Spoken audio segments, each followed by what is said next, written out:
So disability in fantasy, like, you can't argue away disability rep just because it doesn't look like it does in our world. I'd say in any world, there is going to be some sort of uniqueness and differentness between abilities.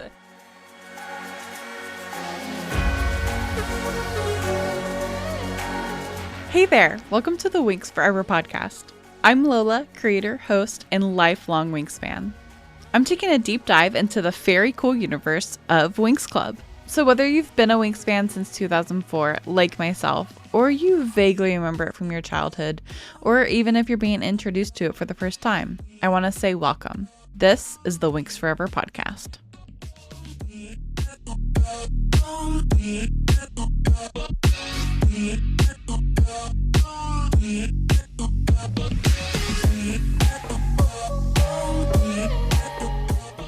Hello, fairy friends. Welcome back to the Winx Forever podcast. I am your host, Lola Valentine. Today, we are going to be talking about all things disability and Winx Club. This is a topic that has been on my heart for a while, and after chatting with our guests on Instagram, I knew that it was an episode that had to exist in the universe. So I am super excited to welcome cosplayers, Winxers, and disability awareness advocates, Colleen Cosplays, and Jet T. Lupe. Guys, welcome to the show. Yay, hi.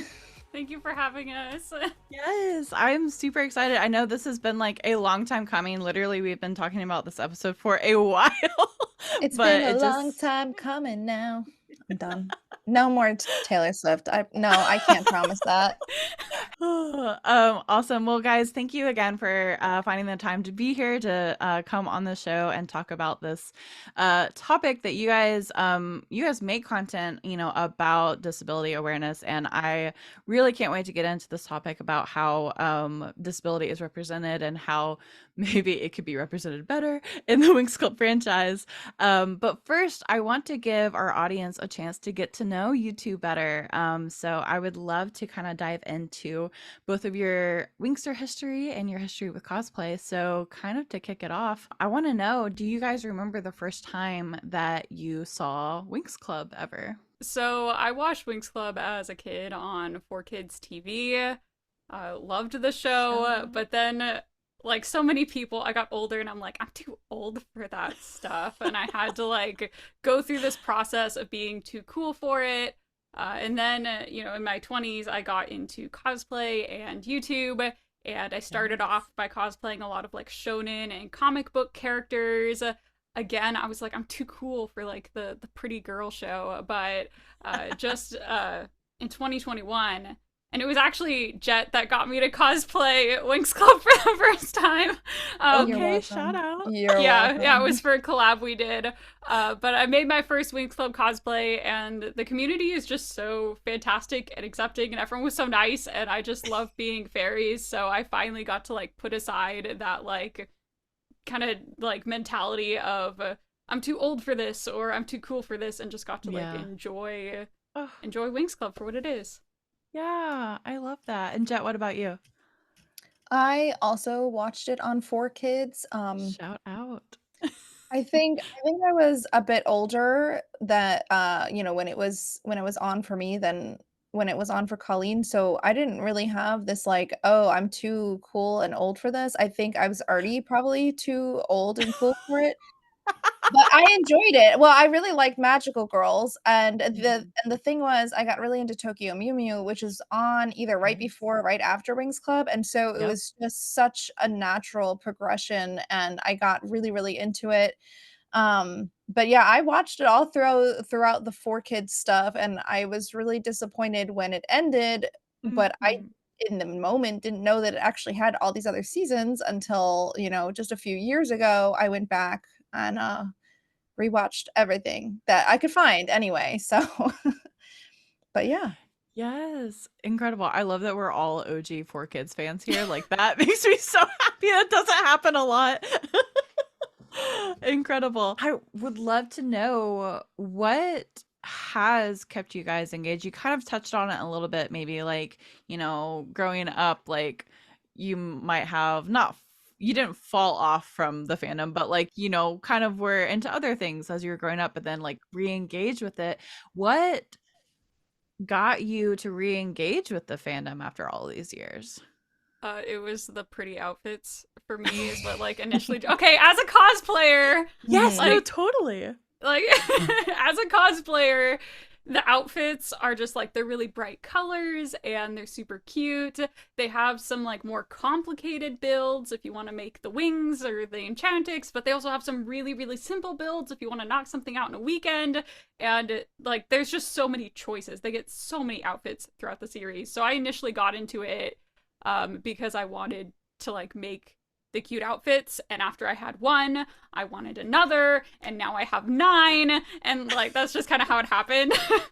Yes, I love Again, that. you're very welcome. Yeah, it was because of your No, collab. but I'm so appreciative, and it's nice to have somebody else that I'm close with that also cosplays Winx because there's really not a lot of us, at least in the US, or Yeah. especially at the time too. I mean, Yeah. there was a few years that I knew of literally 2 other people in the entire United States. Now I know a lot of other people do it now, and now that there's more accessible or costumes that are more accessible to get, that Mhm. are already made, it opens up the Mm-hmm. door for folks. For me, Yeah. I got back into it. I want to say this is going back maybe like 7 or 8 years now, when I did the entire rewatch because, just the way that kind of the timeline of my day was with the way that my job was, I kinda just, needed something to like fill in a void almost. I had not started cosplaying yet, and I was trying to find something to fill some kind of a void in my life in terms of like feeling like yes, I was working and I, whatever and all this stuff. Like I got a job and then I was like living on my own, and I was like, "Oh, great. Now what?" And so Yeah. I just needed something that was, like, fun to kind of fill the void, and now that thing is 100% cosplay for me, but in the moment, I Yes. was like, "Well, let me go back and kind of reassess some things that I knew I liked in the past that maybe I could get a little hyperfixation on," and so, luckily, since Winx Club is so long, Yeah. I I was able to kind of grasp onto that for a little while and just it was just something that kind of made me happy. Like I got excited like knowing, okay, while I was, waiting for the bus to go to work, I knew Mhm. that that time I could spend watching an episode of Winx Club. So it was like, you when you're getting ready for work, sometimes you're not as excited as if like you're getting ready to go out to be with friends or something. And Yeah. so knowing that that was like my little treat was really like it's really it just made the day a little bit better. So that's why I got back Yes. into it. And then obviously with Oh, cosplay, I knew was going to cosplay Winx Club once I started to get into it and Bloom was one of my earliest costumes that I oh, made. I think it was the first costume I made entirely by hand. So yeah. I knew once I got that sewing machine, I was like, "That's it. I gotta do Winx Club." Oh, I love that so much. Well, that leads us perfectly into my next question because I want to talk about how long you guys have been cosplaying for. And Jet, it sounds like Bloom was your first like handmade cosplay, so that's really fun. But what did get you guys into cosplaying? So it's kind of complicated because like 2012 was my first con, and obviously like there's Halloween. Like where do you really mark off the start? But I started the Colleen Cosplay YouTube channel and like the entity that is Colleen Cosplay in 2018. So I've been seriously cosplaying since then and making my own cosplays and doing the YouTube tutorials and stuff like that. Incredible. That's awesome. And what was your first cosplay? My first cosplay, like the first one I made myself, was Riku from Final Fantasy X, Nice. and it looked like hot trash. But the nice thing about cosplay is, as long as you're having a good time, it can look like hot trash, and it's okay. Yes, absolutely. Oh, and like I mean at the time you probably like I mean it wasn't hot trash to Yeah, you I then loved because it. I you're loved it. exactly. Yeah, it's so fun to look back on like how far you've come since you started, and I love that. Jet, what about you? How long have you been cosplaying and what was your first one?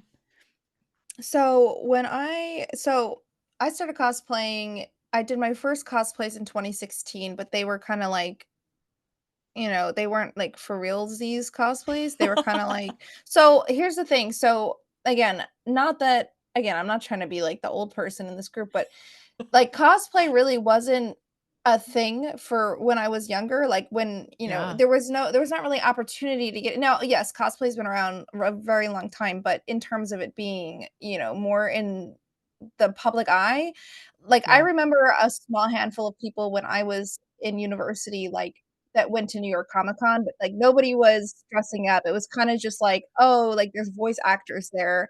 Right. It wasn't a thing, and that was, like, I don't know what years that was, but, that was, like, kind of the first thing that I heard about it, and I had a friend at the time who cosplayed, like, on and off, like, casually, and him and I, were in some of the same classes and stuff, and so, it just took a really long time, and then, finally, years and years later, I reconnected with him, and he had invited me to, like, a local Comic-Con type thing. It Mm. was, like, real small, but, it was just nice to reconnect with him, like, years later, and, I did a very, very casual version of Sylveon, of course, and I actually met Sylveon's voice actress, but, Ah.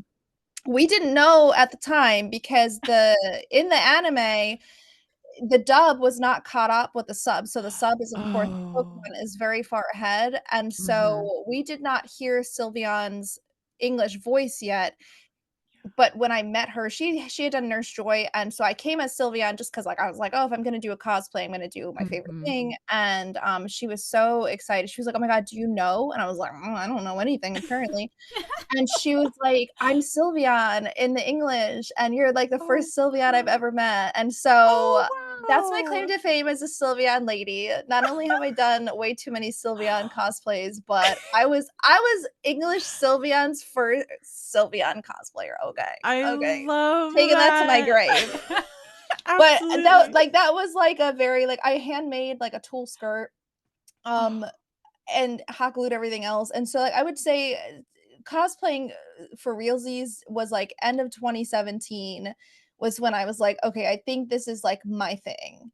So cute. that's how long so sorry, that was a little long, but No, I I feel like love there's more of a this. story there. It was more like a It's a friend good at the story. time yeah, just took a lot of time, like, several years later, we reconnected, and he was like, "Hey, Totally. remember that cosplay thing?" And I was like, "Oh, Oh. yeah, I have time now, I could look into it," so Absolutely. Oh, that's awesome. And then when you say for realsies, like you're like, there's levels to cosplay, right? There are people that are, like they're closet cosplayers, like, our friend Chloe down in Florida. And like, but she even has, started making more and more of her stuff. And I feel like that's a natural progression of cosplayers, like you kind of like dip your toes into it and you're like, can I do this? And then once you kind of get that bug, like even I have like some of the most like basic of basic closet cosplays, but like it is so much fun and I love it. Will I ever get a sewing machine? Probably not, because I have so many other like ADHD like hobbies that like I don't need another one. But Me with the friendship bracelets and the, like, thousands and thousands of beads that I have right now in my house. literally same. Exactly. So, but no, I love that. Thank you guys for sharing. I want to know what keeps you inspired to create, the magnificent cosplays that you guys make. I mean, it's a lot of time and effort, obviously, and like resources, but it takes a lot of inspiration and creativity to come up with like, and it problem solving for sure. So, what keeps you guys inspired to create them? I mean, I definitely don't think I could do it without some sort of community feedback and having other people involved. I do a lot of groups and Oh, collabs and work with a lot of other people because sometimes I don't have the motivation to make an outfit for myself, but if it's to dress up as fairies with my friends, well, then we can kind of talk and we can like exchange notes and how are you making this? So for me, it's a lot more of a collaborative effort, and that also goes for like the YouTube social media side of things, where maybe I don't have a whole lot of motivation to hem this skirt, but I do really want to see this video come to life and get mm, edited and produced and thrown out there, and of course like community feedback too, right? People who enjoy what I'm doing, who enjoy the sort of content I'm making. I just think that really helps you keep going because I'm pretty sure like every YouTuber thinks about quitting every year, and I think about quitting every single year. But someone will like send me a message that's like, "Oh, I made a cosplay off of your tutorial," and I'm like, Oh, "I wow. guess I won't quit just yet. Like, I'll hang on for another year." Yes. Oh my God, that's so relatable. Oh my God. Yes. I forget about YouTube like 99% of the time. And like just the other day, I got 2 comments on 2 of my shorts, and I was like, oh, I forgot about YouTube. It's hard. There's so many platforms, and you're Mhm. trying to put content up on all of them, and each platform has like a different Hmm. type of content that Yes. is usually what people want. It's just a lot. Yeah, So yeah, for no, I sure. get that. It's a lot for sure. But Jet, what about you? What Um, keeps you inspired creatively?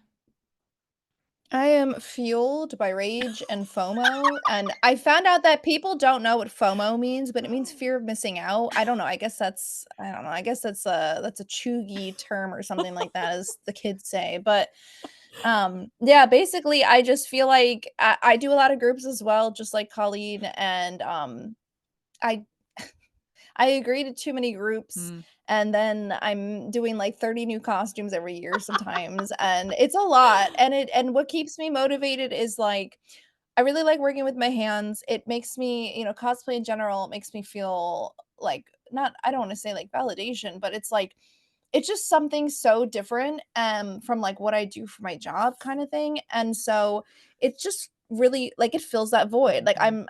I've always been had like an artistic side. Like I was the like president of the art club at my school and Wow. all this stuff. Like yeah, and I mean, it's just funny because it's just so opposite of like what I do. And so it's just been a really great outlet for that kind of creativity, and it just makes me kind of feel like a whole person.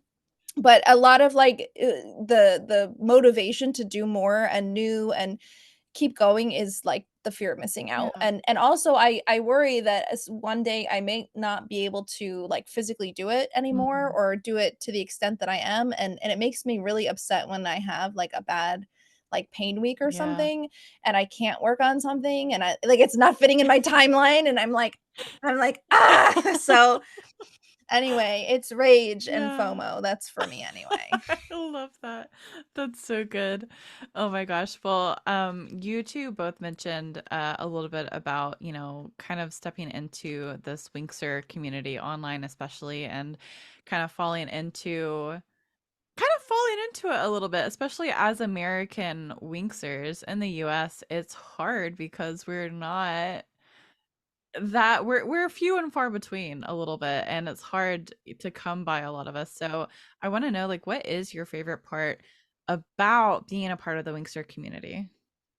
I just think it's how close knit the group feels.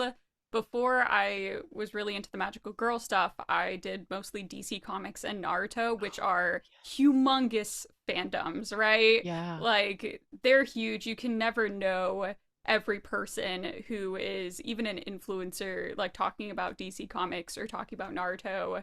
And I was actually like scared when I got into Magical Girls because I thought like all my followers would leave because they wanted to see like the superhero stuff. And this was like such a Yeah. huge pivot from what I usually do. I was like, all my followers are gonna leave. It's gonna be awful. Everyone's gonna hate it. But I was like going through something. I needed a bit of sparkly magical girl in my life. Yes. So I gave Winx a try, and like the response was so amazing. I was prepared for it to be like my worst video of the year, and I was prepared for people to be like, "Who's this? I don't recognize her. Bring back Right. Supergirl."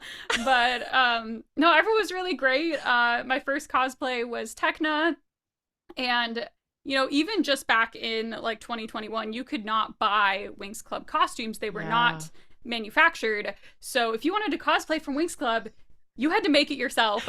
So I made this Techno cosplay, and you can't even buy like a stretch fabric in the colors that she wears in Oh, season wow. one. So I had to custom dye all the fabric and custom pattern it, and like Wow.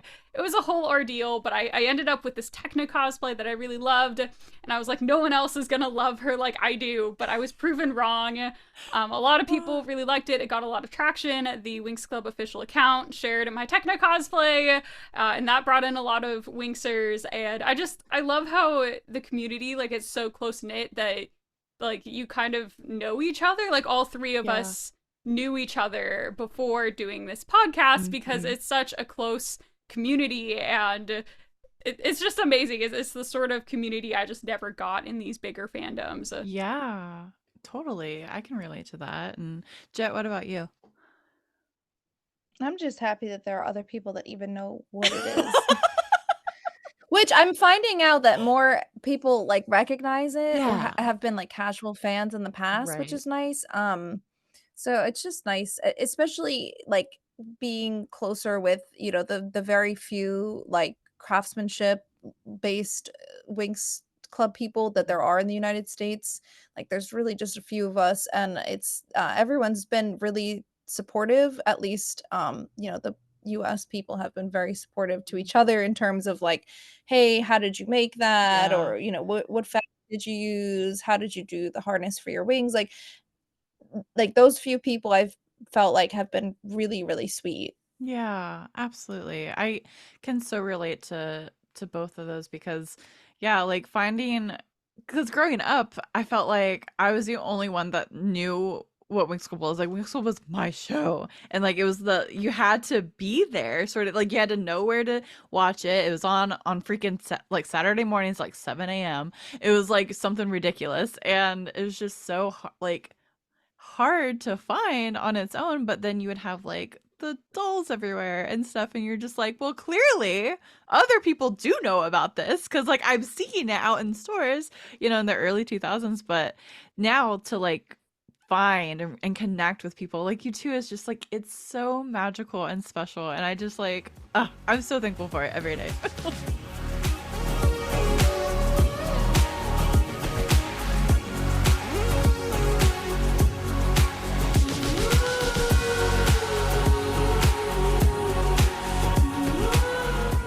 I do want to ask, kind of going back to starting to cosplay, what's something maybe that you would say to someone starting out doing cosplay for the first time or wanting to get more serious about cosplay, or maybe what's something that you wish someone had told you when you were starting out? I think like now currently there's just so much of this culture of like if you're doing cosplay, you're like maybe you're on social media, maybe you're trying to go pro, and there's such this mentality of like professional cosplayer is a thing Oh, now and it needs to be perfect and like you need to have it be really nice to compete, and that's like you can wear anything as long as you're having a good time. yeah. You're cosplaying right, because what are we doing? We're adults playing dress up. That's what it is at the end of the day. We are dressing up in costumes, and like we have like full adult jobs and responsibilities, and we are setting those aside so we can dress up as fairies. So I just say like there's no wrong way to cosplay, and I see a lot of newer cosplayers especially they kind of feel like, oh, this isn't good enough. I can't, if you're into competitions, I can't compete this costume, or like this isn't good enough for me to be a cosplayer. And like really it's dressing up. It's dress up play. Like when you're a kid, we're just adults now and haven't let go of it. Yeah. So I'm still dressing up as fairies. So just like cosplay can be anything that brings you joy, and try not to lose sight of that in Yeah. the rush for maybe social media fame or that sort of culture. Yeah. Oh, I love that. And Jet, what about you? Yeah, I'm definitely gonna echo some of what, Colleen had said. I think the biggest thing is saying, like, just do it. Like, if you wanna do it, do it. Like, don't let anyone or anything hold you back. But I think that people need to recognize that there are different levels that you can be within, and all of them are valid. You don't have to be trying to be cause famous or try to get a bunch of views or do, like all these TikTok trends or something in your cosplays, or use audios from the show and like put on very, very perfect makeup or anything. Like, it can still be a closet cosplay, and that's fine. And if you want to go into, hardcore craftsmanship, that's fine too. Everyone is valid. It's just recognizing that there are different levels that you can play in, and all of them are fine, and you don't have to be perfect. And there is a lot of pressure, especially with TikTok, especially with TikTok. Um, and people just need to recognize that you can do cosplay at your own pace and at your own budget. That's actually a gigantic thing that I think people need to recognize, is that this is not cheap. And there are definitely different ways to do this with different budgets, and there are budget friendly options and things like that. But like the the rate at which some of these like cause famous people are putting out new content Yeah. is just not feasible for most people. And I think especially younger people getting into cosplay, that's all that they're seeing are these, I don't even want to say professional cosplayers. I don't think that's the right word. It's just these influential Yeah. cosplayers. And they're seeing that and thinking like, oh, if I'm not doing that, then I'm not doing it right. And I just need people to recognize there's different levels to play in and find what works for you in every aspect of your life, because you might be like a god tier seamstress, but if you don't have the budget right now to be buying Dupont silk, you're okay. Just eventually you will, when it comes time. And if it doesn't, that's okay too. I just see a lot of people not budgeting within their feasibility, and it just makes me upset because I just want people to succeed in all aspects of their life. Yeah, yeah, totally. And I think it too is it's just such an easy comparison game, right? To fall into that you're not comparing yourself, like you said, to these influencer cosplayers like that, their first works.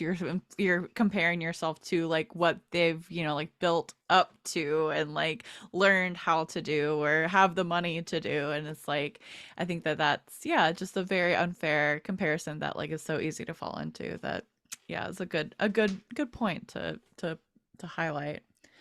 Awesome. Well, I think that leads us into taking a short break, but before we do, it's become a tradition here on the Winx Forever podcast to lead our guests in a round of rapid fire questions about their Winx Club favorites. So, Colleen, Jet, are you ready for these rapid fire questions? I'm so ready. I feel anxious because I don't know how fast we have to go. Like, are we doing I'll just go. So Colleen's going first. We've established Yeah. that. Every question Colleen goes first, so Yeah. that way we don't talk over each other. Sit up. There's no mess up. There's no wrong answers. This is all, yeah. So we'll do question. Colleen will answer. Jet will answer. All right. Okay. Here we go. Who is your favorite Winx Club member? Techna. Roxy. Oh, okay. We got a Hot Roxy takes over here. already out of the gate. Oh, you're gonna get a lot of hot takes from me. I love Go it. I ahead. love it. All right. Here for all of the hot and spicy takes. We're here for it. All right. Favorite season of Winx Club? Season 3. Season 4. Okay. Because that's Roxy. Because Roxy, yes. Duh. I've seen a pattern here. All right. Favorite specialist or male warrior in the show? Timmy. None of them. Oh. We don't need a single one of them. But if I had to pick, I would also say Timmy. He's the only useful one, but we'll keep going. All right. Favorite Winx Club movie?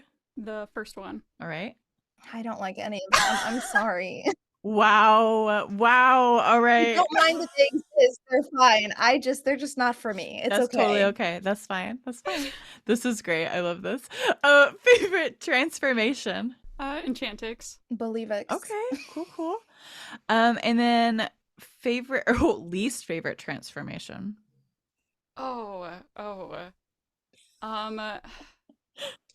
This is a stupid reason, but Butterflix, because it's so pretty, and I don't think I could ever make it. Like, it's so complicated. It just makes me It's mad so because there's so many pretty. petticoats, and I'm like, I could never. How dare you be I'm beautiful? mad that Roxy didn't give one. I'm mad that Roxy didn't It's get a one. true tragedy. Like, it doesn't make any sense why she wouldn't have, like, out of all of them. I'm just jealous, okay? It's not that I hate Butterflix, it's that I'm jealous that they have these dresses that would be so difficult to fabricate in real life. I really want to make one so Oh. bad. If I do, I will try to make like a step-by-step so that you can make one. Oh, Colleen. good. My least favorite is Enchantix. Okay. Sorry. Oh, I know. okay. That's the hottest of the takes. Yeah, I'm truly, sorry. yeah. There's gonna be some comments about that one, but for sure. Favorite romantic relationship in the series? Techna and Timmy. Makes sense. None of them. We don't need them. Jet says I'm love sorry. is dead. Okay. If I have to pick one, Darcy and Riven. Yo. Yes. Because Musa could do so much better.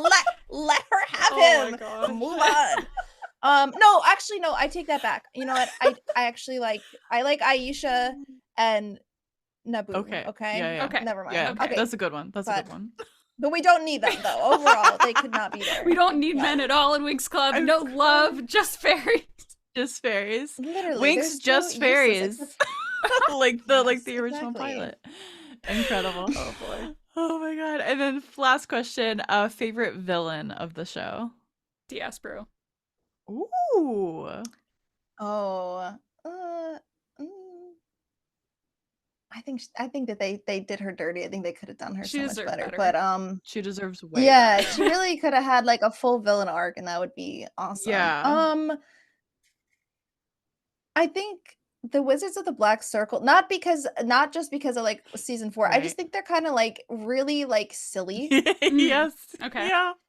They've got that. Like since they're like kind of like their own little gang, like I feel like they just feel more like, I don't know. They feel more like a presence in some of the other. I don't know. Yeah. I liked how I thought that how they worked in the season was better than kind of just showing up and being like, bah ha ha, something messed up for the season or for this episode. I messed something up. Yeah. How will you fix it? I don't know. I liked how they worked. I also like their outfits. Oh yeah, same. Awesome. Cool. Well, that does it for rapid fire. You guys did great. Love all the hot takes. This has been super fun.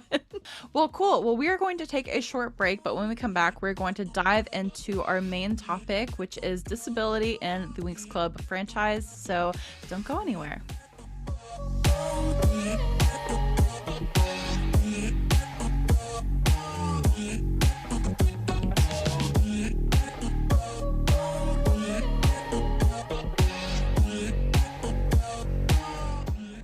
Hey fairy friends, Lola Valentine here. In case you missed it, the Winx Forever podcast launched our very own Discord community. Discord has been a great place to connect with so many wonderful Winxers from around the world to talk about our favorite fairies. I wanted to try and recreate the magic of the original Winx Club online English forums from the old winxclub.com website. So we've got forums where you can post your own topics and respond to others' posts in every Winx topic imaginable. Click the invite link in the description below to join the Winx Forever Podcast Discord community. And remember, the magic's in you.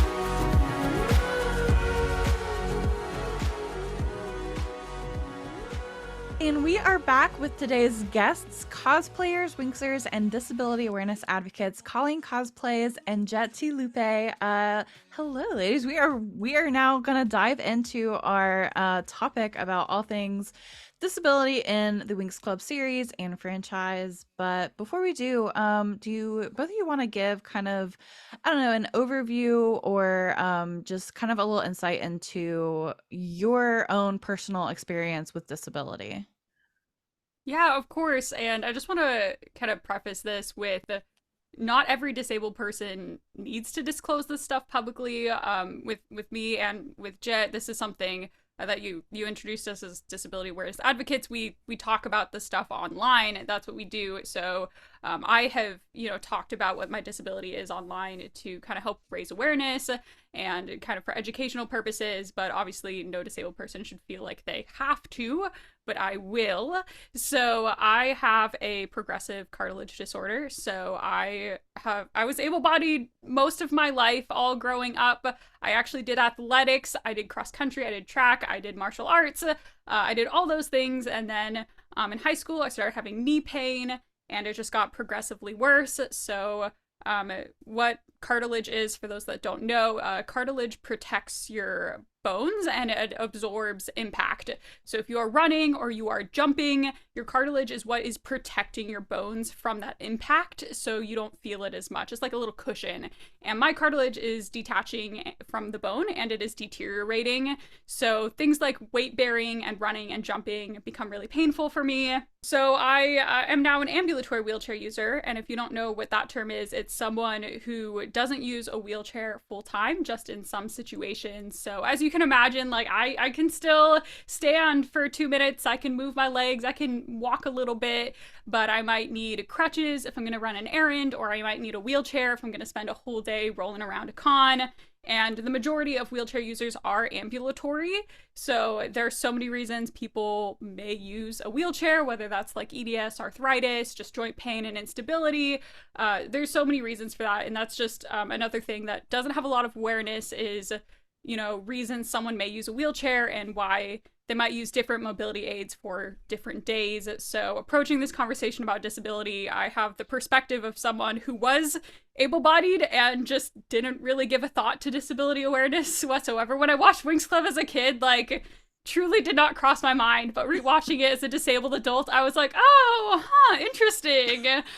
So I have like that perspective of being the able-bodied person consuming this media, but also the perspective of someone who has worn knee braces and crutches and used a wheelchair and, you know, has kind of progressively gone through these different stages of disability. So I am a low vision person. I have vision loss. And so my disability is kind of on like the blindness, vision loss, visual impairment, low vision spectrum. I say spectrum because blindness is a spectrum.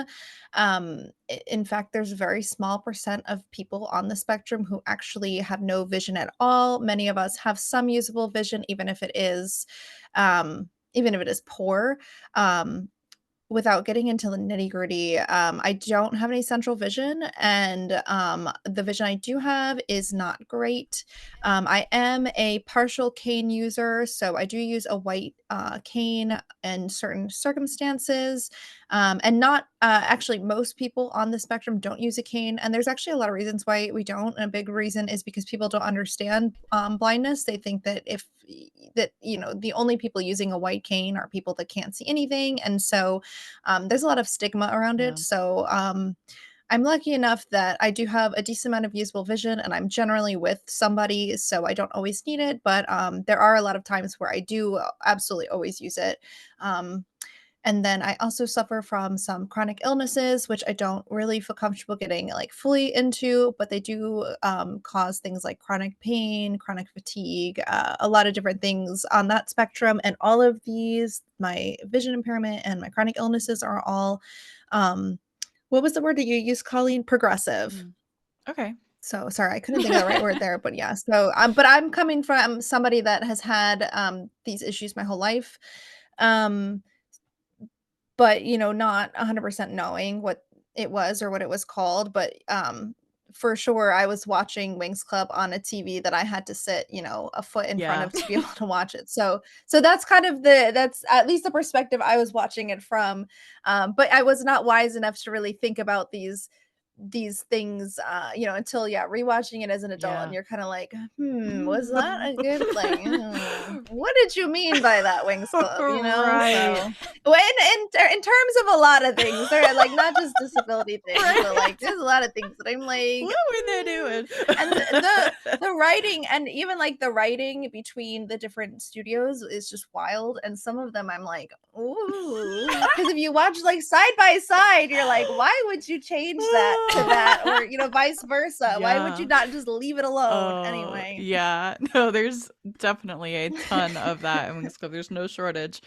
And yeah, I want to dive into a little bit of that, starting with kind of the disability representation that we do get in the series, and which is not a lot, but I want to talk about it because it's a pivotal moment for one of the main fairies in the show. Of course, we're talking about Aisha, or if you grew up with her name being Layla, it's interchangeable for me. Sometimes I'll call her Layla, sometimes I'll call her Aisha. It's the same person.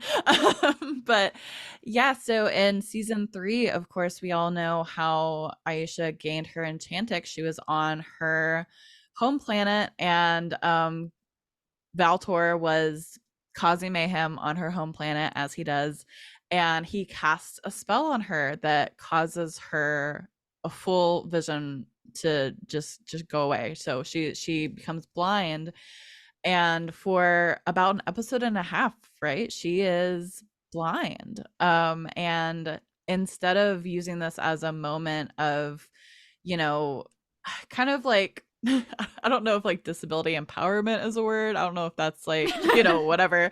But for having it be like a good teaching moment about a disability that people actually have, they kind of did what a lot of these shows do, of the trope of like, oh well, she's got to be cured, this is one of the worst things that could ever happen to her, and that's kind of not a great picture to paint for, especially like you said, like when we were kids, we probably weren't thinking about it like this, but even still, like that stuff is subliminal. Like it is in a lot of media of like, you are disabled, therefore something's wrong with you, and we have to find a cure for it. And that's not an option for many disabled people in real life. And so I want to dive into that a little bit, and especially Jet, with your experience, as a person who is visually impaired, like what is your take on the Winx Club's approach to this very, Well, yeah. well, definitely. So one thing they got right Mm-hmm. was that Aisha was mad. She was Yeah. angry, and you know what? I get that. It's so annoying to not be able to read stuff. Yeah. It's so like it's so annoying that the like kind of the society that we live in, it's just not made to be disability friendly in general. But yeah, it's infuriating when you can't get somewhere on your own without having to ask somebody because you can't read the Mhm. signs. And I mean, I was talking about this earlier, but I take the subway into the city, on a somewhat regular basis. I don't do it often enough to know exactly where I'm going yet. And I'm lucky that I usually have somebody with me, but I use my cane on the subway. But if I was by myself, I'd have to ask constantly. And the thing is, it's hard to find a worker, and then people get annoyed when you talk to them. Like it's very annoying, and so her anger, especially because she went from being like not blind to being completely Yeah. blind in one episode, and she was, she's the sporty one, she's active, and not that people who are blind can't be active and sporty. Actually, a fellow I knew really well, he actually was really good at archery, Mhm. and like that's just, you learn to adapt to be able to do the things that you want to do. Yeah. One of my an old colleague, he was matched with a guide dog that was really into running because he is a cross country skier. He was a runner who did marathons, but he couldn't do them alone. He'd have to be tethered to somebody who would run the marathon with him. And so he was able to find a way to accommodate that. So now he runs marathons by himself, Yeah. with his dog, but the dog is like an extension of him. And so what I wish that they had done, and I know they only had a short bit of time Yeah. in the episode and with this whole ordeal, but her being angry was 100% like on the nose. Yeah, yeah. And not every person that's disabled is mad, okay? Not so, like, that's another thing. I also wanna make it clear that Colleen and I and our perspectives on this is not, we're not encompassing of every single person with a Yeah. disability. Everyone has different lives and lives in different ways. So just making that clear, but at least from my perspective, I was like, yeah, I'd be angry too. Yeah. But I wished that instead of them being like, okay, let's find a cure, I don't know, right, there's more that they could have done. I wish that they had shown her being able to figure out how to adapt, like maybe being able to feel the waves of the water or Mhm. something. I don't know, kind of like Toph from Avatar: The Last Yeah. Airbender, something, because I feel like Aisha could have done that. She could have for sure like figured that out. and also the way that they kind of just like dragged her through everything, like they just took her by the hand and was like, and they didn't know what to do either. Right. And Yeah. there's a moment where Bloom says something, and she goes, Bloom, I'm blind. And I'm like, yeah, girl, I'd be mad too. Yeah. But so I just wish they didn't like take her by the wrist and just drag her through everything. I really wish that they had taken some time to have like her figure out, how she could do this. Or why Techno not just like figure out something like Give her a mobility aid. Come on. yeah, Yes. it's not, And a and that's the magical one thing, at 'cause that. Like, yeah, hello? I was gonna say we're in the magic world, and the thing is, like, we go back to Earth multiple times in the show where even if only Earthlings can have disabilities, like, it's well established that they know that Earth is a place and they go there often enough that they'd be like Bloom could have been like, "Oh, you know what? On Earth we have disabilities like this. Let me ask." Or like, I don't know, I live in a giant city. I'm sure there's people who are disabled that live here. And Right. she can be like, "Oh, people that are blind on Earth, like some of them use like a stick that they can use, it's a cane, but whatever." They Yeah. could have literally done anything, and that they didn't is a little disappointing. I know they had a short bit of time, and I feel like a lot of the story plots they kind of just try to get They through as just, fast as yeah. possible, but yeah, that's my perspective on it. Yeah, no, I think that's totally fair. Like, Bloom's never met a disabled person in her life. I find that so hard to believe. But I also think that it falls on to, like, yes, they're writing for children. Yes, they're writing, for a very short amount of time. That's, yeah, for sure. But also making sure that you have some insight into what you're writing about as you're writing Yeah, these because things. and Winx Club is so diverse in terms of like, at the time Mhm. it was a magical girl show that was popular that had girls that, were very diverse from one another, Mhm. not only on, their races, but also like just different things that they were into. Like I feel like they really went above and beyond to separate each girl versus other magical girls. Like, sure, they all have different personalities, but I feel like they all start to kind of blend together. Versus, I really felt like Winx Club generally, at least for a long time, really kept each girl very different from one another. And I like that. And so it's disappointing that that wasn't like a diversity thing that they could have included. Yeah. I mean, even for a short time, or like include a character that had a disability. Like that's Right. also just wild to me that the show has gone on for so long. And Yeah, also, if you're writing for children, there are children that have disabilities. There are children that have literally. met people with disabilities. Like it's not like it doesn't exist. And I think that it would help children to understand more of like the world that they live in. I don't know. Yeah, no, absolutely. And this isn't the first time too that Winx Club had, a ailment or whatever that they see a disability as, an ailment to be cured Mhm. and not something that they could, adapt with and live with. In the comics, actually, there are also a lot of non-visible disabilities that like characters struggle with for some time. And then but they use it as the storyline or the plot line of like, well, we have to cure this person with Oh. magic, and it's like that's not feasible in real life. Like that's not You realistic. guys remember the episode where Stella became, quote, ugly? Yep, Oh yep, yeah, yeah. yep. And that's like another example of like, obviously, again, it was for the story plot, but the fact that, like, I mean, being, ugly is, subjective and all that, but like that she couldn't even stand. I don't know. That was another episode that kind of bothered me. Was Mhm. like, she's the ideal pretty person of the group, Yeah, right? And it's just kind of like, oh, if she's not the ideal pretty person of the group, who is she then, kind of thing. And it's right. like, I don't know. I didn't love that episode I either. think Yeah. the other thing about this that doesn't sit right with me is they wrote their characters in a way that they were willing to overcome these things.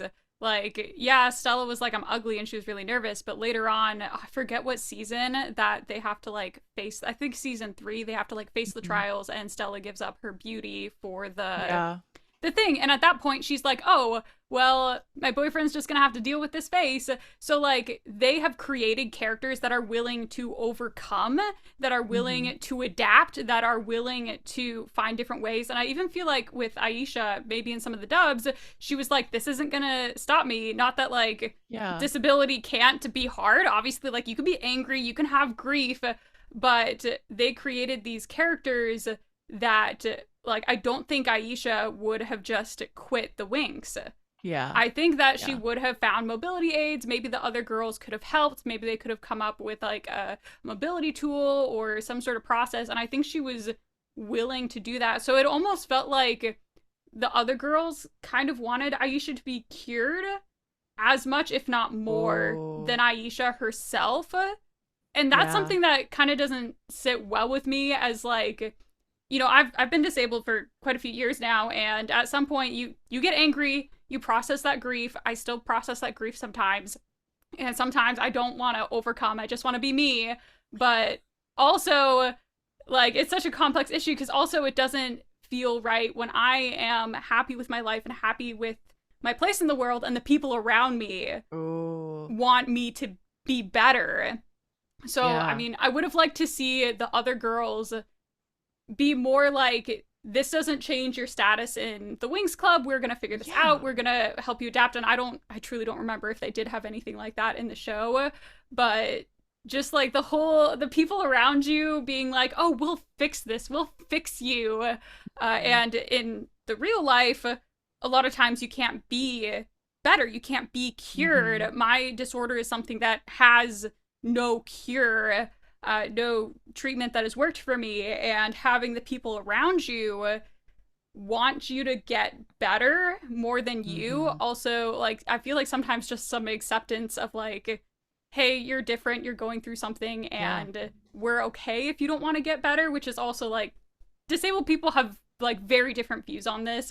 Like, you know, are you happy with where you are? Would you want the magic fairy bottle? Like, you know, those are the sort of things you have to explore. And I get that they had limited time, but I wish the other girls weren't pushing for a cure more than Aisha.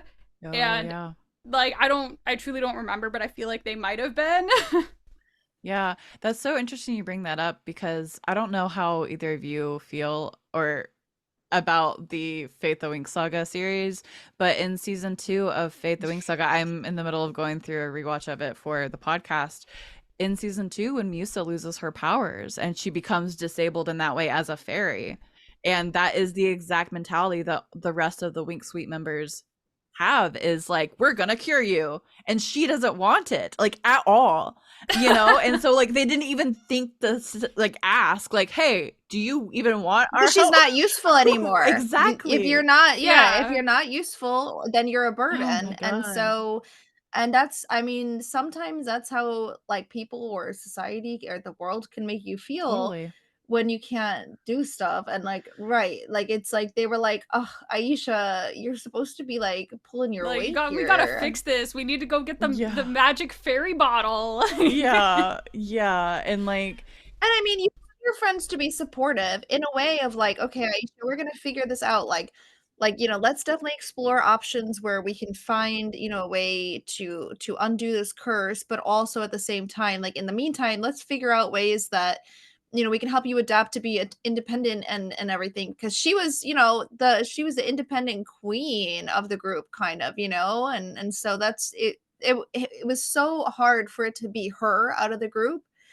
But then, they just kind of rush past. Like you said, they use these things as, like, a plot point, which is fair, and it's a children's show, and maybe we shouldn't judge it so hard. But I feel that's like why we're here. It's been going on, It's been going on for so many years that they won't even give us Roxy back. But, like, you know, I don't know that they're gonna put in. I don't know that they're gonna put in a disabled character, but, like, yeah, it'd be good. But yeah, I haven't seen the second season of Fate. I was not a fan of the first season. That's another, like, hot take.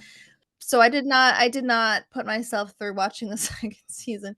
But it's interesting though that they did that, and then everybody wanted her to have it back so that she could pull her weight, or and or maybe they'd say, well, you're not really like us anymore, so you can't sit with us anymore, Mhm. kind of thing. I don't know. So Yeah.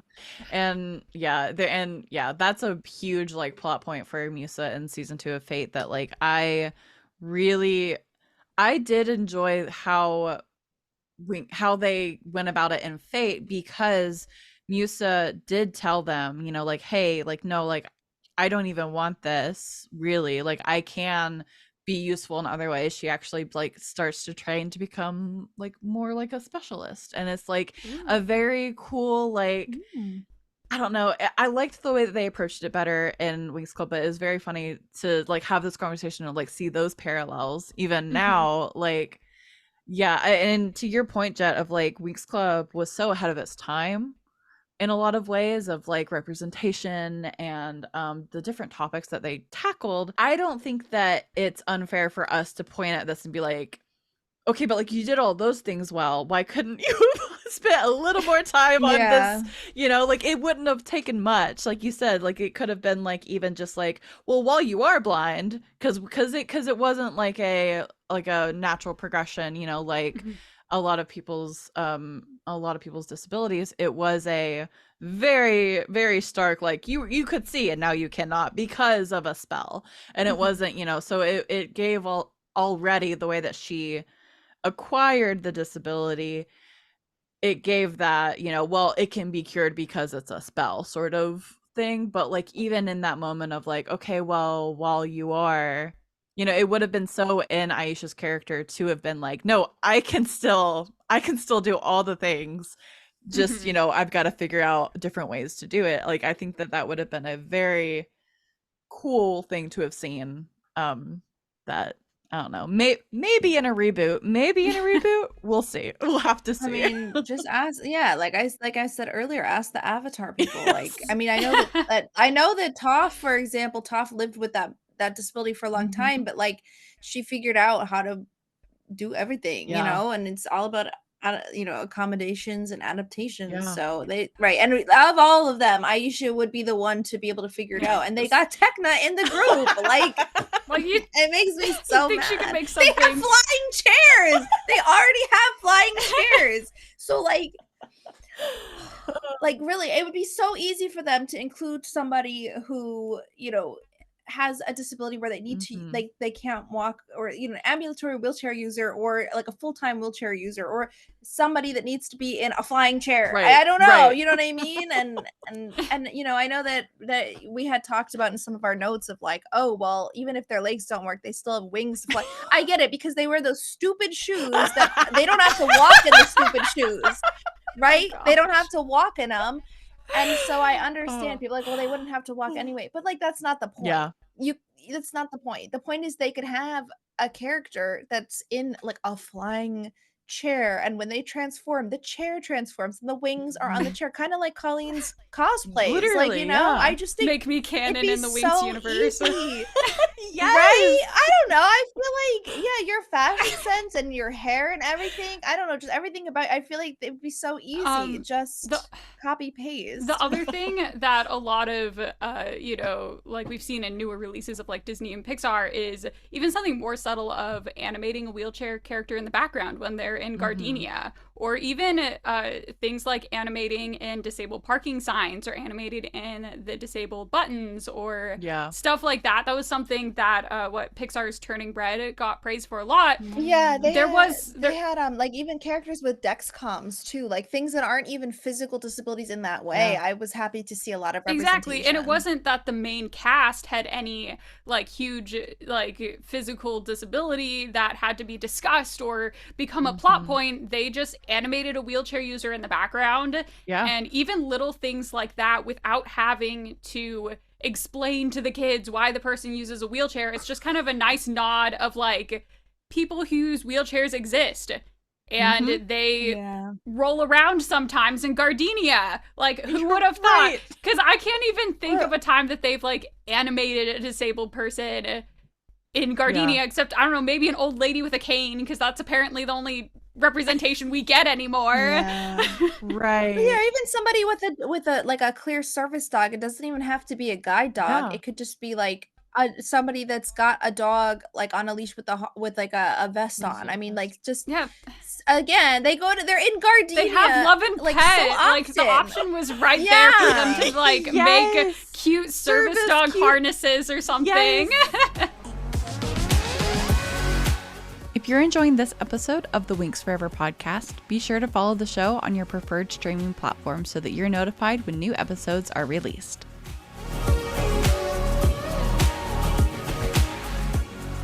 I think that leads us really well into, looking at the creative ways that they could have gone about providing the disability representation. Like, what would that look like in a magical fairy world in Winx Club? Colleen, I know you had a couple of thoughts exploring that. I have so many thoughts about this. Yes. Okay, so to start this off, like something that I'm sure you've all heard this argument before and it always makes me mad is like, why does Harry Potter have glasses? If we can just why didn't he fix his eyesight with his glasses if he's such a powerful wizard? Oh my and God. The representation of disability in fantasy, a lot of people will take it as in a fantasy world, disability does not exist.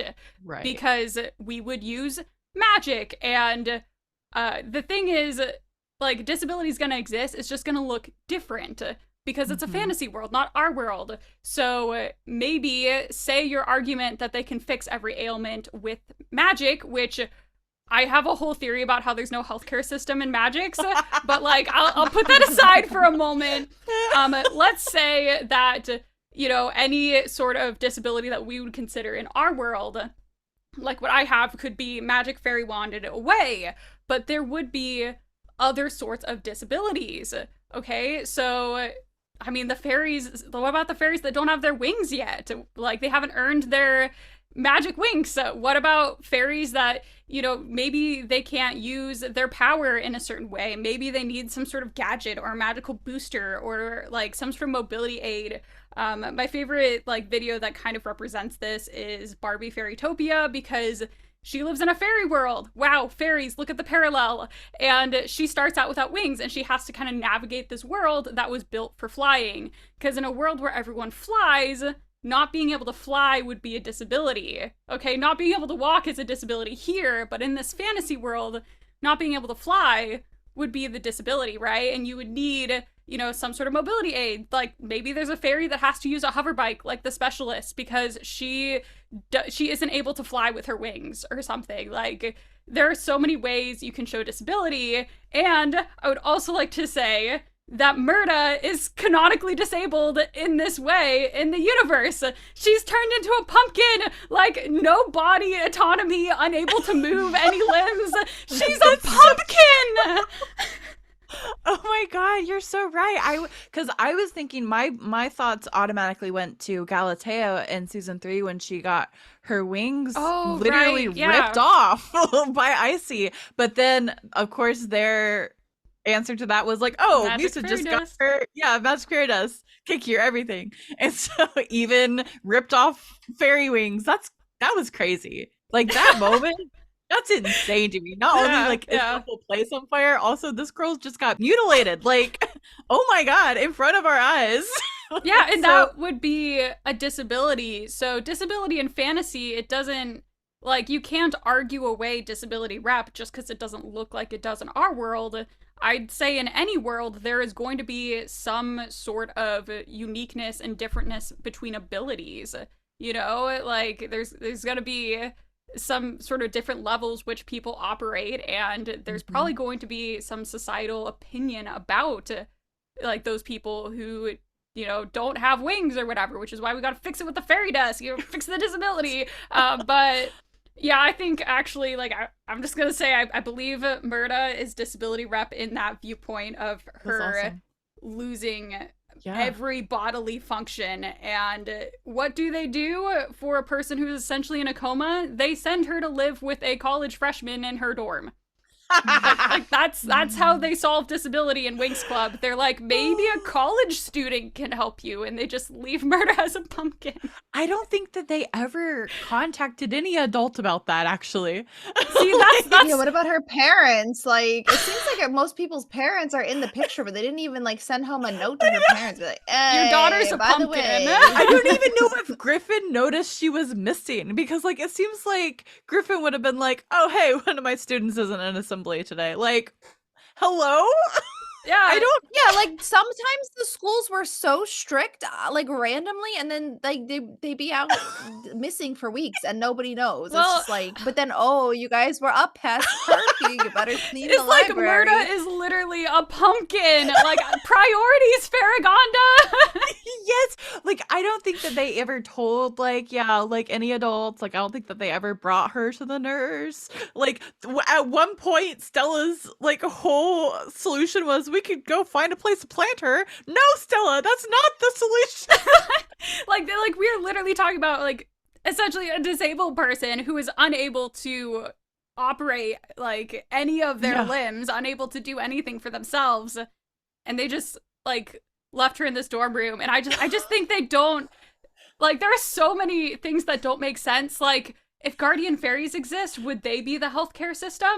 Because they're the only ones with magic strong enough to cure disability, because like they have the fairy dust. That's how they fix the wings. That's how they fix the blindness.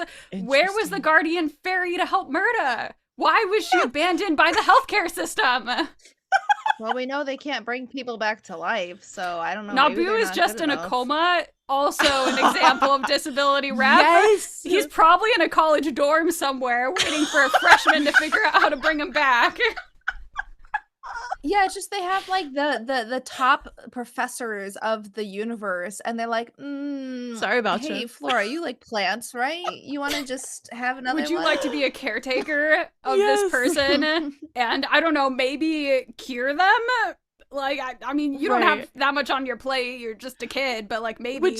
Which like in a weird way, I think that Flora like was really excited about it, because she had like all of her like experiments and stuff that she would do, and like in a weird way, she's like Murta was a pet project. Like I'm like that's a little messed up. A little when messed you think up. about it. Was that the same season where she was was it Crystal, the girl that could heal? She had like pink hair. I want to say her name Oh was Crystal, no, that but I was can't that remember. was after Nickelodeon got the reins. Yeah, that's later.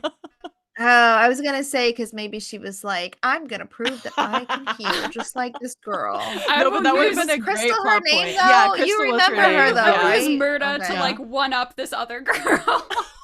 So awful. But like we see it again and again because Sky gets amnesia, which like I would also consider to be like pretty serious. Like, you know, like amnesia to the level where he forgot his entire life.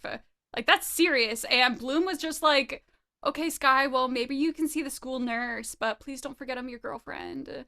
Like, Ew. Oh, you know what? Bloom was so selfish throughout this entire series.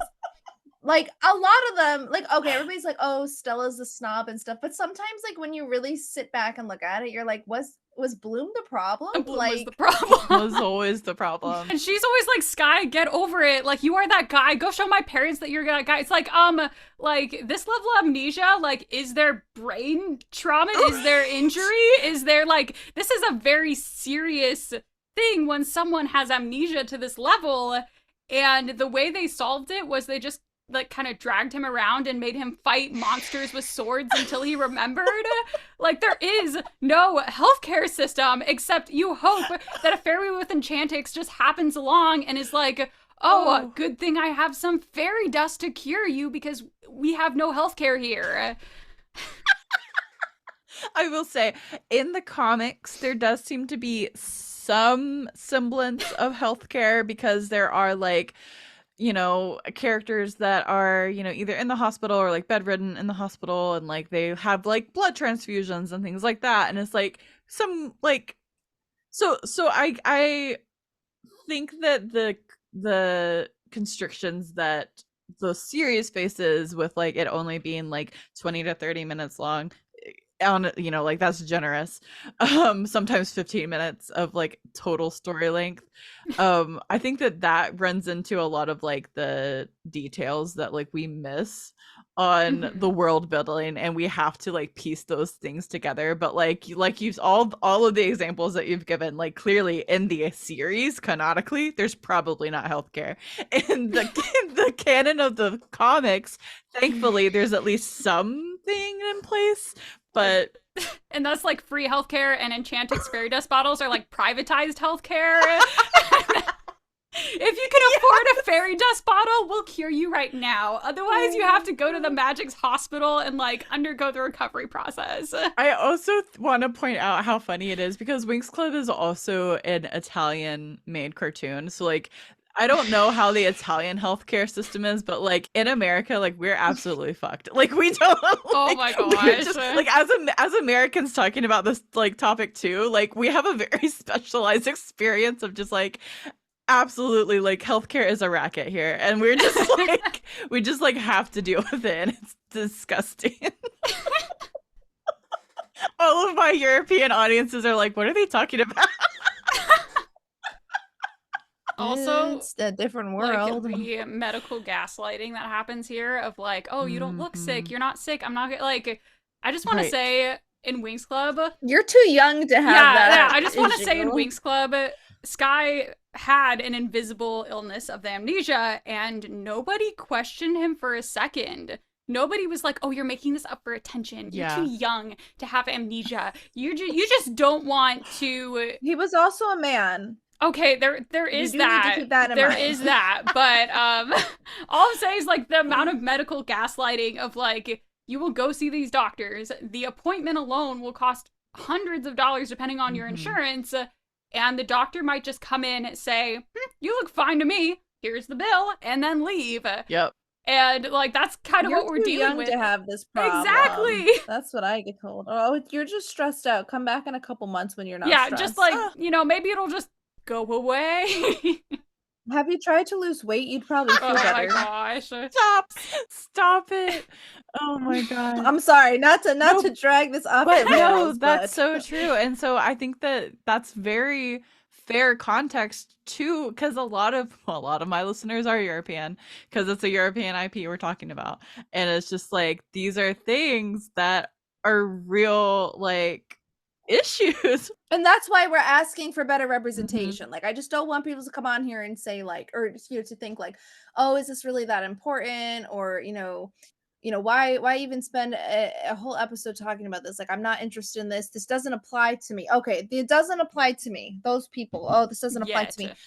And I know Colleen says this as well. Anyone can become disabled at any point in their lives. Now I was born with my disabilities, but not everybody is. I have a lot of friends that are disabled, or especially in that blind low vision spectrum. I know a lot of different people, and people have lost their vision for different reasons. And sometimes it's sudden because of an accident, and that could happen to anyone. And it doesn't have to just be blindness, and it doesn't just have to be a physical disability, but just keeping in mind that there's a lot of people who are disabled in the world. We want to be represented because we do. I want to say it's like 25% at least of the United States is like considered having some kind of disability. Again, like I don't want to be fact checked. Maybe I should have Googled it, but it's like a higher number than I think people understand. And also understanding that you can become disabled at any time. And so it's important, again, like Colleen was saying, just to have somebody in a wheelchair in the background, or somebody with an eye patch. Like, I know that sounds dumb, but like just somebody using a cane, a not elderly person using a cane, like either a white cane for blindness, a mobility cane, like an actual like walking cane, just literally anything, just to show anything. Like we'll take the crumbs. Right, because even if you look at high school, like when we were in high school, okay, if we go back to high school, college, which is when these girls are, this is their age, right? There were people who were disabled in our schools. They exist. Young people who are disabled exist. And again, it doesn't even have to be a main character, but just having them in the background. And that's why it's important. And that's why we're talking about it. And again, if you think it doesn't apply to you, I'm so happy for you. But like, most people know at least one person who's disabled in their life, even if it's an elderly grandparent. Just, I mean, I don't know. That's just my whole thing on it, because I get that a lot of like, oh, this isn't really that important, or like, why talk about it or why waste time? Right. Oh, I'm not disabled, Ugh, but well, you could be. I right. hope not, but But also like it also brings me back to like the whole like I don't know how to explain to you why caring for other people should matter to you. Like I don't know how to explain like having empathy and like just like not thinking about, cuz I hate that. And it was the same thing with COVID, right? A lot of people, in 2020, like especially in America, didn't take it seriously because they didn't have someone personally affected by COVID. Hmm. They had gotten COVID and it wasn't that bad for them, whatever. Like, I'm sorry, it shouldn't have to happen to you or directly to you or adjacent to you for you to think that this is a big deal Yeah. or for you to think that this should matter. Like, it's just like that mentality kills me and I cannot like relate. Like, it's just like I don't get yeah. that mentality. Like, I'm not asking you to go out and like try to solve every disability. If anything, I'm just asking you again, those on here that are listening that are thinking like, this doesn't affect Mhm, me and I don't really need to care. Just know that, I mean, there are a lot of us out there, and just taking a minute to even digest what we're trying to mhm. say and just have a slightly different perspective and be slightly more educated on the subject. I Yeah. think that's all we're really Hmm. trying to ask here. Honestly, and I think that that leads us really well into talking about accessibility, Oh boy.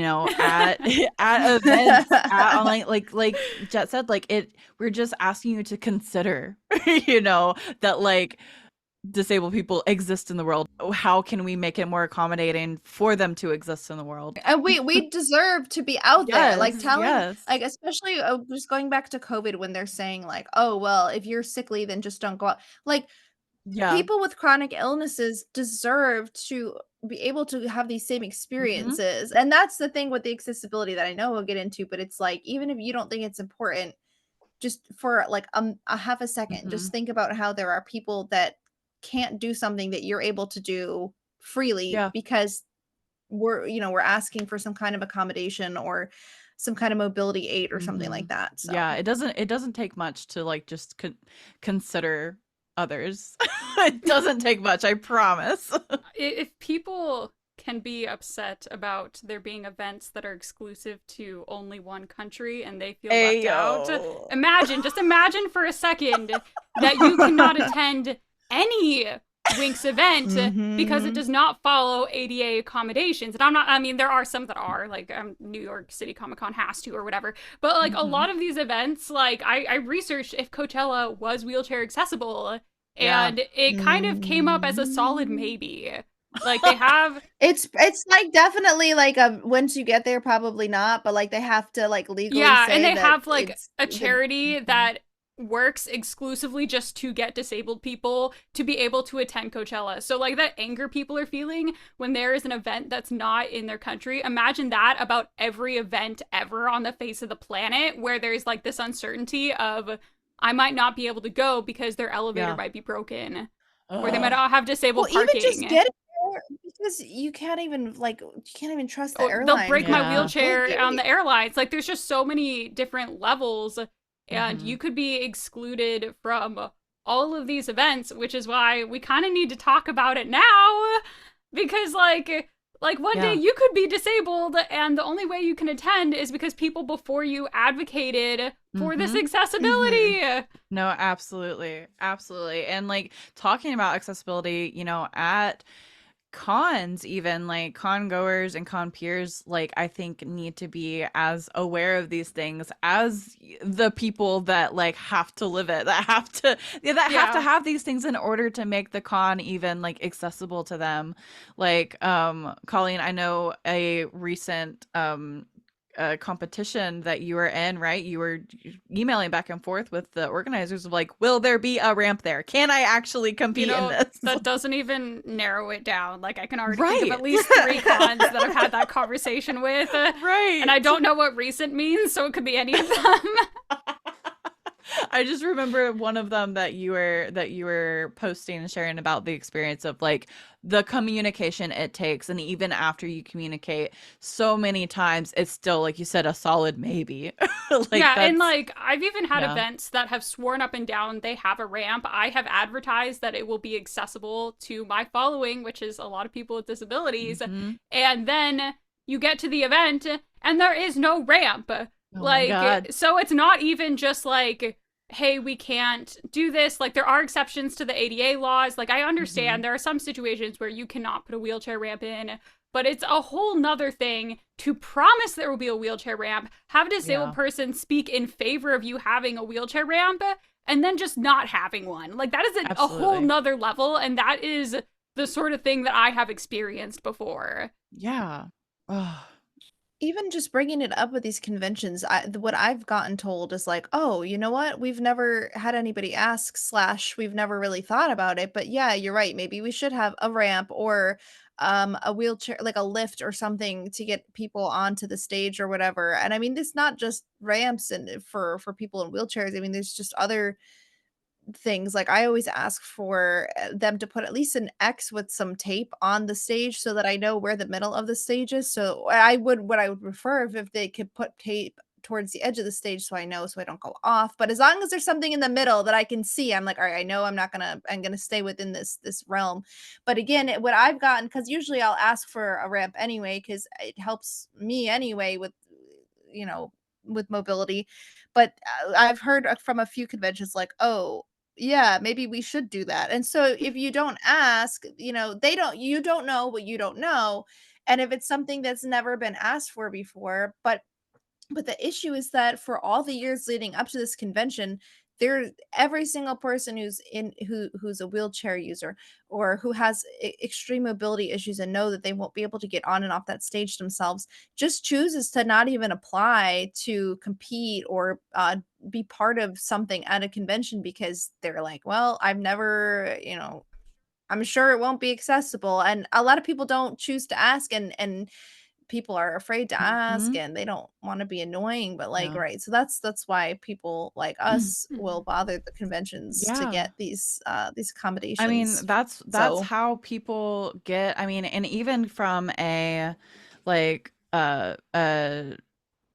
a visibility and like hearing standpoint too of like the experiences that you have at the con, like the visual aids that panels have, if Mm-hmm. a mic is on the fritz, like being on top of, like having your organizers be on top of that is so important. I went to a con, it was MomoCon. Like their audio for their main hall, for their main panel, sucked so bad. And all I mm, could think about while I was in there was like people that are hard of hearing. Like my hearing is fine. People that are hard of hearing, this would be a terrible experience. And I'm also thinking about too, like the IMAG, the image magnification. I used to be a IMAG director, and like being like one of the biggest things that like they teach you when you are learning how to direct for IMAG is helping your camera operators understand like what to look for when projecting those images on stage for the people in the back, for the people that cannot see well, on the stage, having those directors look for, making sure that the people on the screen don't look like an ant, like if I wanted to see that, I would just look on the stage, like making Mm-hmm. sure that like that level of like attention to detail is present. And I know that like cons, like they're a lot, like like there's a million and one things that could happen or go wrong, but like I think the planning and the execution, like the execution really like is it it happens because of the planning and being having the foresight and getting the input from people like us who see these things as a deterrent for someone with a disability to even attend the con is so important. Yeah, and like interpreters like for panels too. Like I've only been to a couple of cons that have those, but like people who are ASL users like could benefit so much from having an ASL interpreter. And so things like that like might go unnoticed, or might be like we had mentioned, like, oh, if it doesn't affect me, people just don't think about it. Another thing, and Jet, you might be able to speak to this is the accessibility with social media. And that is a huge one that I personally have had experience with. I have a client of mine who is legally blind and a musician, but she cannot use Instagram because nobody uses alt text. And it's Yeah. terrible. Yeah. So alt text, so when it comes to at least Instagram, no, I can't speak for other social medias because I don't know. I don't know. But Instagram is very much a visual specific, app. And so what you're able to do is when you go to post a photo, you can put your regular caption and all that, but if you go to advanced settings, there's something called alt text, and you can put in alt text for each one. So if you have a carousel of photos that you're posting, you can put in alt text for all of your photos.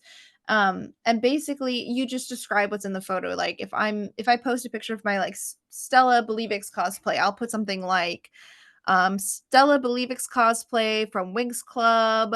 She is wearing a bright yellow wig. She has large orange wings with multicolored stars on them. Describing the outfit. And if the outfit isn't super important or that like crazy, I'll also try to describe like the pose, like, oh, her hand is towards the camera and the background is she's in a garden. You don't have to even get that intense. If anything, just like at least from the cosplay standpoint, putting the name of the cosplay and the show that it's from is even good enough. And so how alt text works is if somebody is using a like a screen reader system either on their phone. I know iPhones have a really good screen read system. I personally use an Android phone, but that's because they have a better large print text system. So, and I'm a large print user versus a screen reader user, but a lot of my friends use screen readers like iPhones, but anyway, that's besides the point. But so when you tap on the image, it will read out loud the alt text. And yes, you can zoom in on pictures, but sometimes it's still hard to tell what is in the picture. So when you tap on that, the alt text will read out loud. And you can also put a description in your caption as well. Which can also be helpful. I personally like it in the alt text better because most people who are going to use the alt text probably can't read your captions, and you know what I mean.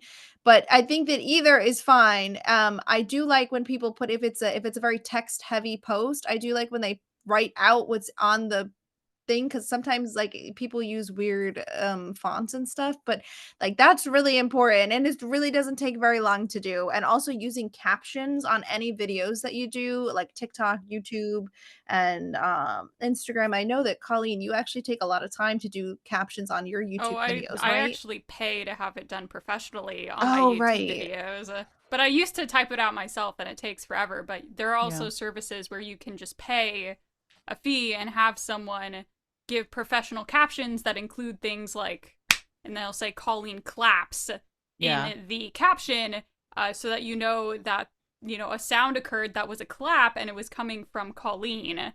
A lot of people Mm-hmm. think that auto captions are enough because it will pick up a lot of the words. A Mm-hmm. lot of times it won't pick it up correctly. For example, I use crutches and the auto captions will turn it into crotches. And Oh no. that No. that is like a reason I like to have really good captions, but also just the things like, if there's a sound in the background or if there's multiple people speaking, it won't Mm-hmm. designate who is saying the words. And if you can't see who's talking, okay, who's talking in this conversation? You need the captions to say, Colleen is saying this. There's just so many different levels to captions, and it makes me so upset when people will just be like, oh, the YouTube auto captions will like capture everything, and I don't need to like even if you can just review the auto captions and Yeah. change the misspellings from crotch to crutch and stuff like that alone even helps. But yeah, that's just a big pet peeve of mine.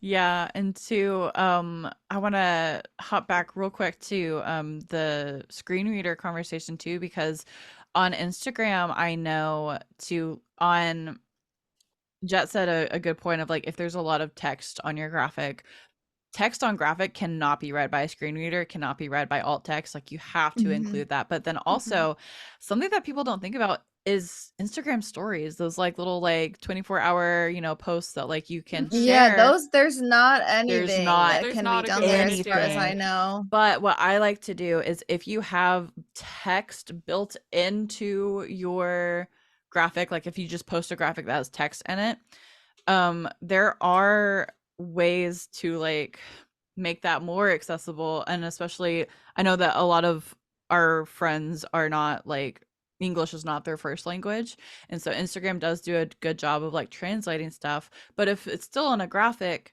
you can't translate what's on a graphic built into a graphic. So I like to type out what's on a graphic. And even if you are an iPhone user, and I'm pretty sure Android does this too, in your photos, you can select text on a graphic, and then you can copy it and paste it right into the text, drag it off to the side of the screen. It's still accessible to people, but it's just you don't like, you visually you don't see it.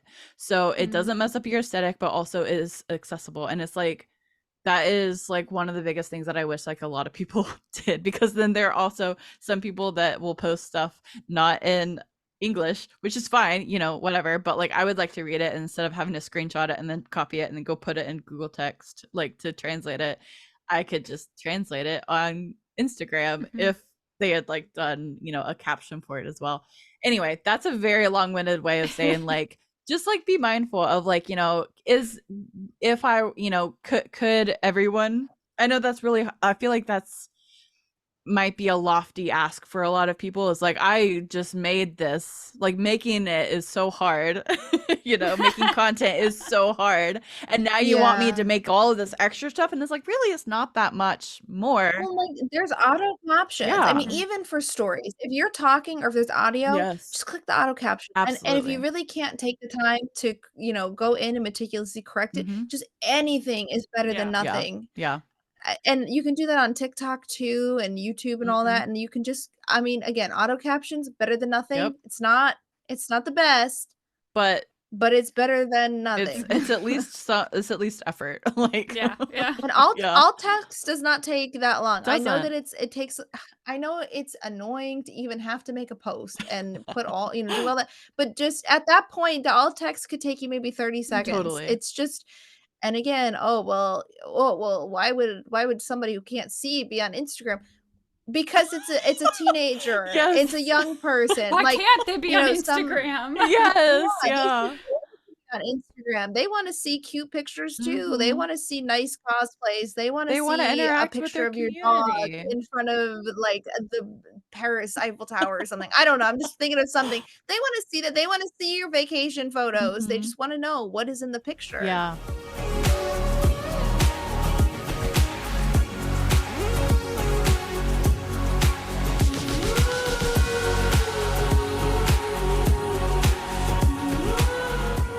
Before we, kind of wrap up our conversation, I do want to highlight.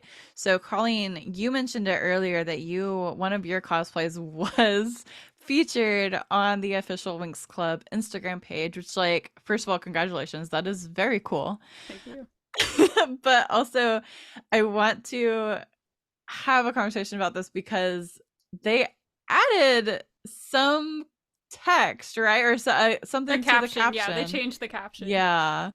Do you wanna speak on that? Yeah, so this was my Techna cosplay, which was my first cosplay, and for whatever reason, it got in like the right corner of the internet that a lot of people saw it, and Winx Club shared my photo. Now, this was back in like 2021, and I kind of have heard that they do ask permission now before they share your stuff. Yeah. I don't know, but at the time they did not ask me if they could repost. But I was not upset about it because, like, I mean, it's the Winx Club official account sharing my cosplay, like, Yeah. So just like kind of putting out there, they did not, like, I didn't know this post was coming until it was posted. They did not have any contact with me. They didn't check. And I remember the caption of that photo, just because I thought it was kind of ironic, is the caption was just like me complaining about YouTube. Like, it had nothing to do with my disability. It had nothing to do with the Winx Club. It was just me being like, man, it's so hard making YouTube videos, and I'm going on hiatus because it took me forever to make this costume. And like it was just this long caption of me talking about YouTube, which a lot of times is my captions. Like, a lot of times they have nothing to do with disability whatsoever. Right. But they took this picture of me cosplaying Tecna in my wheelchair, and the caption was "Magic Without Limits, Inspiring Words from Colleen Cosplay," which, and I believe that's the exact phrasing, which made it sound like a quote from me.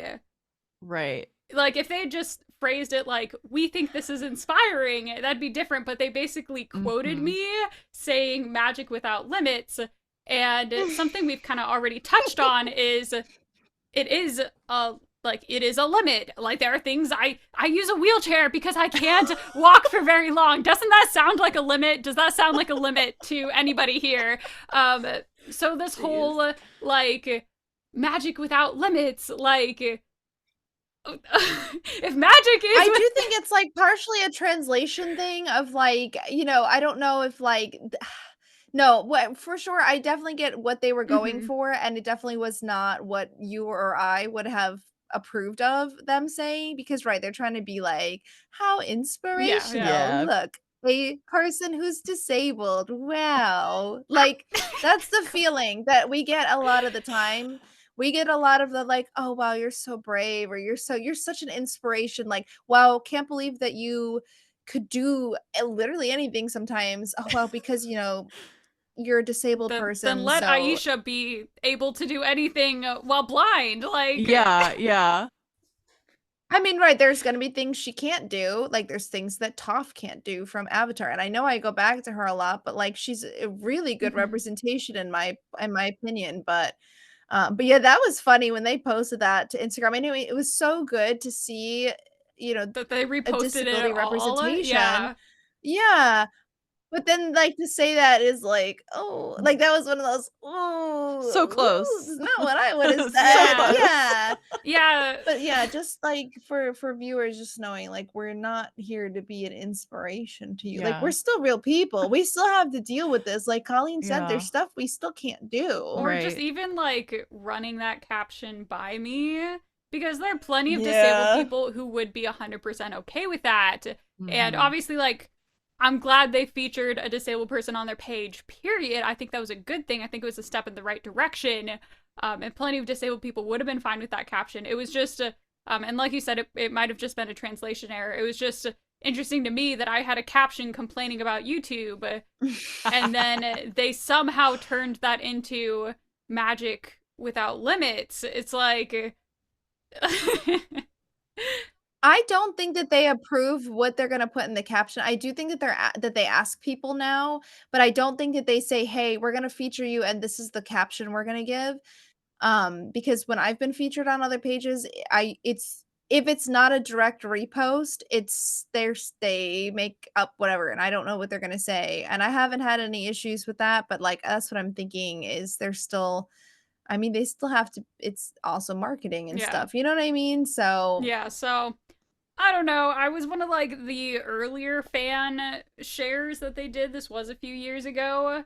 And it would be cool if they shared like more disabled cosplayers on their page too. So I don't know, just a interesting story, I think. there are different diverse cosplayers too. Like, sure, disabled cosplayers, yes, is one of them, but also people that you know look different. Like I a don't know. realistic Like, view I of mean, your fan base, like yeah, because Yeah. there's a lot of And us, and I mean, we don't all look like the girls from Winx too, you know what I mean? yeah. There's a lot of so that is another thing, but, that's unfortunately something like the fact that Colleen's photo got reposted is, like, really, Huge. like, Mhm. such a yeah, Yeah. that I mean, it's because it's just so inspirational to the rest of us. you're just so We could so all be like brave to wear Colleen. a fairy costume. And the other thing is but you know what I will say, from what I remember at least, and I probably didn't look at them as hard as you did, Colleen, but, like, the comments were actually really There was good from one people. mean comment, and I can't say for sure if Winx Club deleted it or if this guy just deleted it himself because he realized he was a clown and other people were responding to it.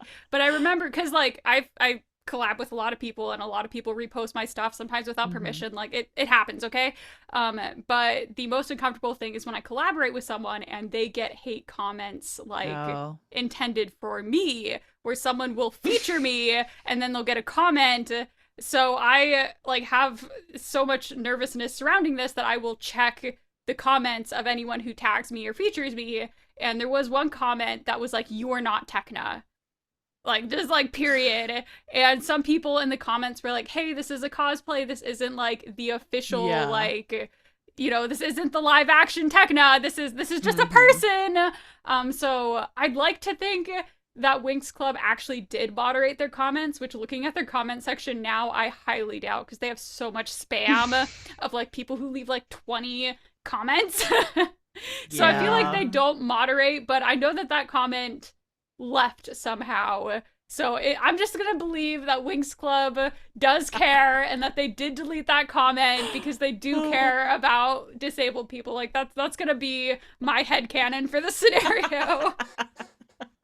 I think that's fine. I think that's a good one. Oh my gosh.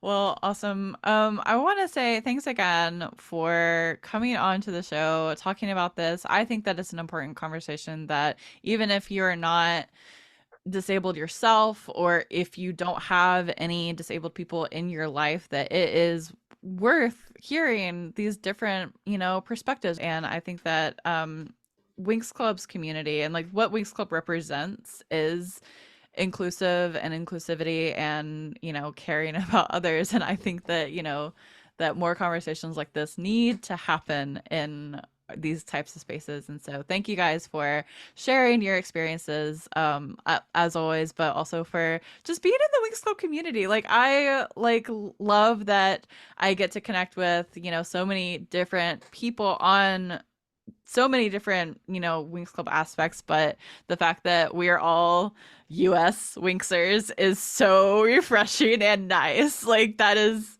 oh my God, it's just such a treat when we all get together. Yeah, it was so exciting to be able to do Mm-hmm. this. I'm Yeah. so glad, and it really means a lot for you to want to include this topic Mm-hmm. as a conversation on this podcast. And I know that it's that you reach a lot of different people, and you reach people, outside of mine or Colleen's like main community of and people, like us too. And it really means a lot, at least to see that somebody wants to feature us and talk about this, not just feature us because, oh, look at, we got diversity on my podcast. Like, we're like, Yeah, yeah, yeah. and like, I know that sounds bad, No, yeah. but but Mm-hmm. but it's like, it shows that you really care, and that this is an important topic to you. And we, I mean, I'm sure I speak for both of us, but we really appreciate Yeah, that. Thank you. absolutely.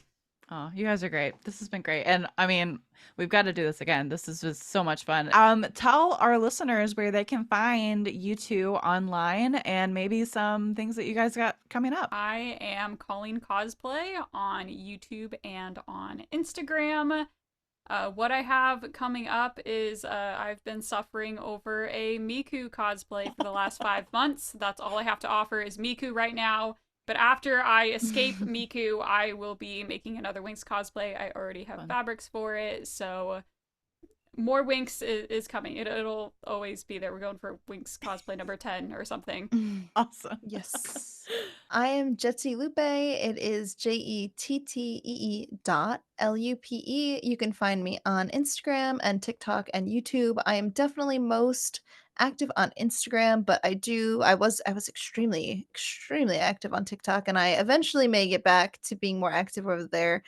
And I recently had kind of my biggest conventions of the year, and I did quite a few Sylveon from Pokemon. I did a Taylor Swift cosplay, which I was so excited about. And coming up later this year, I have another Pokemon cosplay. I'll be doing Altaria, as well as another Taylor Swift cosplay. I'll be doing the pink Oh, 1989 wow. outfit. But I actually just started taking votes on my next Winx Club cosplay, because I was doing like one every other year, because I tend to do like the big transformations, and they're Yeah. a lot of Mm-hmm. work. So I usually only do them once every other year, just because they're a lot of work. It's a lot of work to wear too. Mm-hmm. So I started doing some voting on my story to figure out what one I will do next, and that should come early next year. I'll probably start working on it this fall, is my guess. But we'll see. Who knows? I might throw another one in there, but definitely more. It's always more Pokemon, and a little Taylor Swift thrown in there. Yes, absolutely. Awesome. Well, friends, if you want to check out any of Colleen or Jet's content, please do. I love following along all of their cosplay ventures and their con adventures. It's so incredibly cool to check out. So you can find all of those links in the description below. Thank you guys again so much. Thank you so much.